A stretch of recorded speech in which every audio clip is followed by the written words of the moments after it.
शेतकरी बंधूंनो राम राम. शेतकरी बंधूंनो, आता दिवस माळवायला आहे बघा. मी येड्याला आलतो.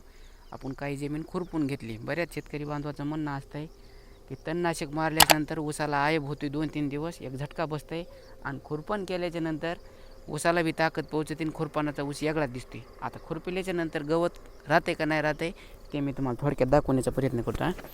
एक 4 दिवस काय झाले नाहीत बघा खुरपून. हे बघा, हे गवत तुम्ही बघू शकता. तर हे बघा कितीतरी गवत आहे माग. आता आपण ह्या ऊसाला पाणी दिलेलं नाही, काय नाही.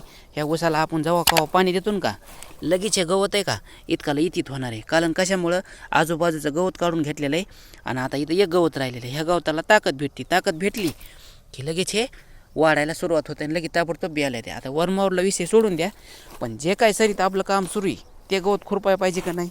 100% खुरपणी एकदम म्हणजे ओकेमध्ये होतच नाही बरं का शेतकरी बांधवांनो. किती काही जरी केलं का काहीच होतं. मागं एक काकरी ठेवली शेतकरी बंधूंनो ह्या इथं, ती मी तुम्हाला दाखवली नाही बघा कॅमेऱ्यामध्ये. काकरीच सोडून दिली.